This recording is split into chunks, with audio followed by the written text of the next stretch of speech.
In the fall of 1986, 39-year-old Hella Crafts learned that her husband Richard Crafts was having affairs. Stuck in an unhappy marriage, she sought an attorney to begin divorce proceedings soon thereafter. In a meeting with her attorney, Diane Anderson, Hella told of the horrors of his physical abuse on her. She said, "If something happens to me, don't assume it is an accident." This was the beginning of the end of Hella Craft's life.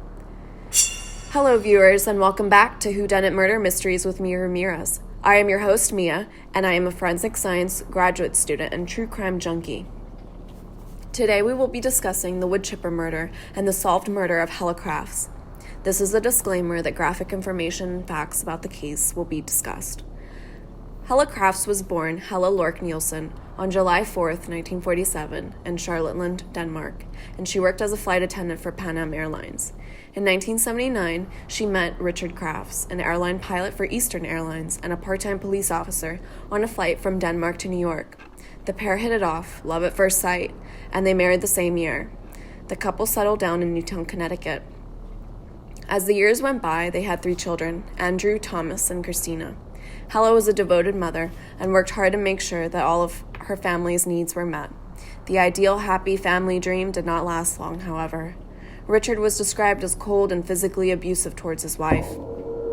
In 1985, Hella became suspicious that her husband Richard was not being faithful in their marriage. He was never home, he was constantly lying about his whereabouts, and Hella had enough. In the fall of 1986, Hella hired Keith Mayo, a private detective who confirmed that Richard was in fact having numerous secret affairs. On November 18, 1986, Hella arrived home late after an overnight international flight shift. She was still sharing the home with her soon-to-be ex-husband Richard. This was the last time that anybody saw Hella alive. A few days later, Hella missed her next flight assignment and had not notified anybody that she would not be able to work. Several of Hella's friends called her home concerned. Richard made several excuses, though, regarding Hella's whereabouts. He said that she had gone to Denmark to visit her mother, that she was on a vacation with a friend, that she was in the shower, etc. These excuses all proved to be lies. Her friends were worried and knew that this was completely out of character for Hella. She wouldn't disappear on her family. She had 3 small children and cared for them very much. Hella's friends knew that there were issues and turmoil within her marriage to Richard, and they were aware of his violent outbursts and short temper. They contacted her attorney, Diane Anderson, about her disappearance, and she reached out to private detective Keith Mayo. It was, in fact, Keith Mayo who, convinced that Richard had something to do with Hella's disappearance from the start, went to the Newtown Police Department to report a missing person. He was shocked that the police seemed less than interested in investigating the matter. Mayo subsequently learned that Richard had worked as a part-time police officer in the neighboring area of Southbury. This explained the local police department's cavalier attitude in investigating Richard Crafts. Eventually, the Connecticut State Police got involved in the case, and in December of 1987, the troopers obtained a warrant to search the Crafts' home. They found some very strange clues. For example, the carpet in the master bedroom had been replaced, and there was also a freezer missing from the garage. The Crafts' live-in nanny eventually came forward and said she recalled seeing a grapefruit-sized black stain on the carpet in the master bedroom shortly after Hella's disappearance. Richard did not give the nanny any explanation as to why he had only replaced the carpet in the master bedroom. These circumstances raised suspicions with the police. Thus, it was of no surprise that Richard quickly became their number 1 suspect. The police looked into his credit card history. Interestingly, receipts showed that Richard rented a commercial wood chipper for $900, new bedding, and a chainsaw soon after Hella's disappearance. Is it possible that something happened to Hella inside her home? Richard was asked to take a polygraph. The examiner said he showed no reaction when taking the polygraph examination, but that there was no indication that he was lying. Dr. Henry Lee, a forensic scientist with the Connecticut State Police, led the forensic investigation. In the master bedroom, Dr. Lee found 5 tiny stains on the mattress. The stains were tested and proved to be human blood. An antigen test revealed that it was type O positive blood. This was the same blood type as Hella's. Microscopic analysis revealed it was circulation blood. Circulation blood means that a blood vessel had to have been broken to create a pattern. Dr. Lee concluded the blood hit the mattress at a 10-degree angle, meaning Hella must have been leaning over the bed or kneeling to create this angle. Dr. Lee thought the blood was spewed at a medium velocity. This would be consistent with an injury caused by a blunt object. The towels in the bathroom were also tested for traces of blood and had in fact been blood-soaked prior to them being washed. But police and Dr. Lee had a big problem. There was no body. How would they be able to prove that Hella was actually dead? Police looked for unusual events around the same time of Hella's disappearance. The week of her disappearance, it had snowed.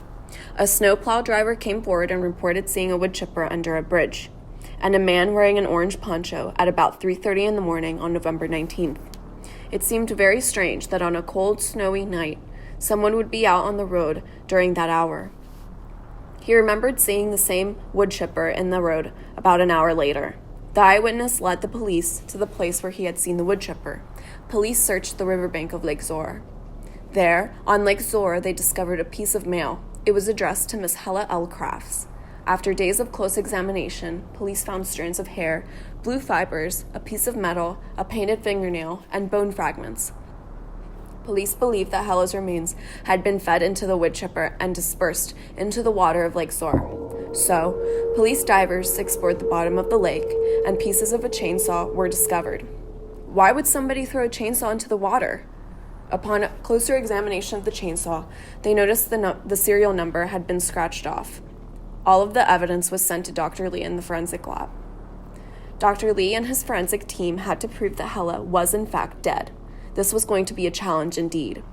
So the team let the forensic evidence tell the story, and quite a story it was. Upon closer examination of the chainsaw, human hair, tissue, and a bluish-green cotton fiber were discovered.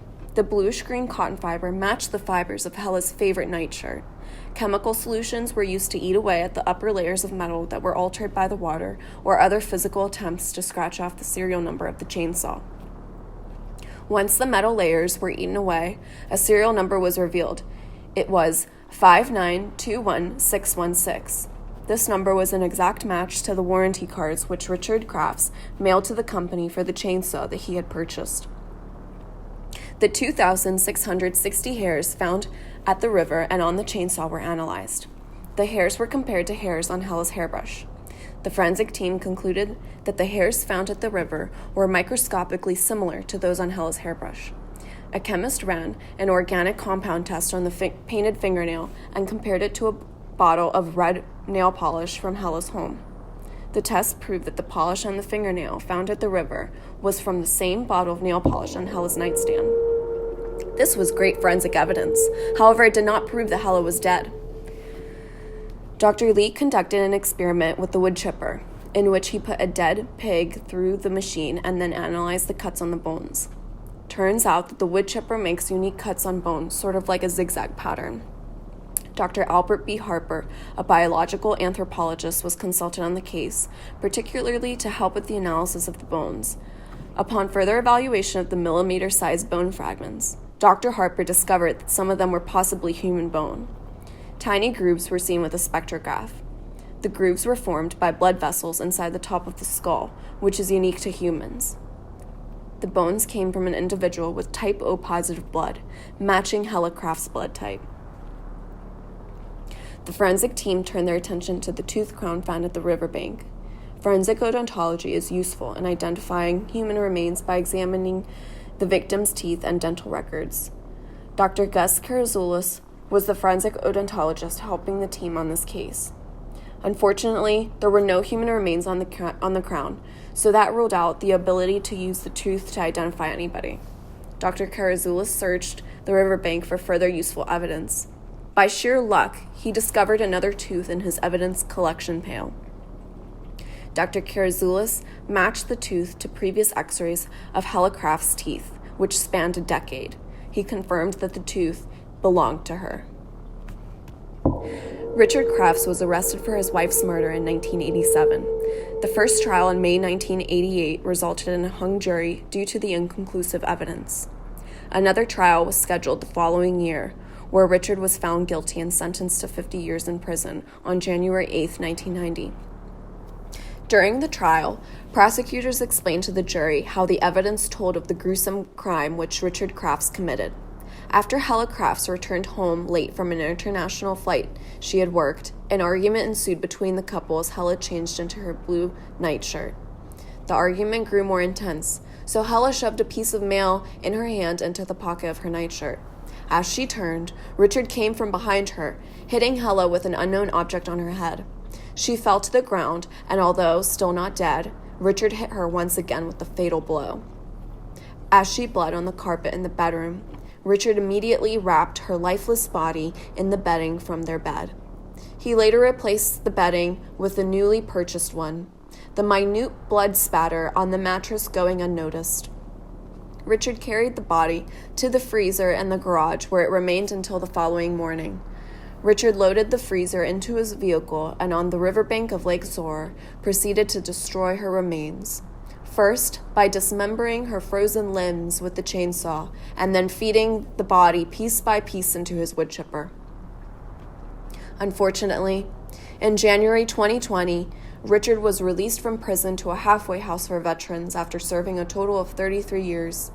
His release was based on a Connecticut law in place at the time of his sentencing, which allowed reduced sentencing for inmates as a reward for good behavior and prison work during his time of incarceration. With the expertise of Dr. Lee and his forensic team, in addition to amazing police investigative efforts, Richard Crafts could have actually gotten away with murder. He never imagined the authorities would have been so persistent in answering the questions of was his wife really dead and who killed her. Because of Connecticut law at the time of his sentencing, Richard Crafts was a free man after serving only 33 years of his 50-year sentence. Was justice served for Hella Crafts? And more importantly, for her children who grew up without their mother?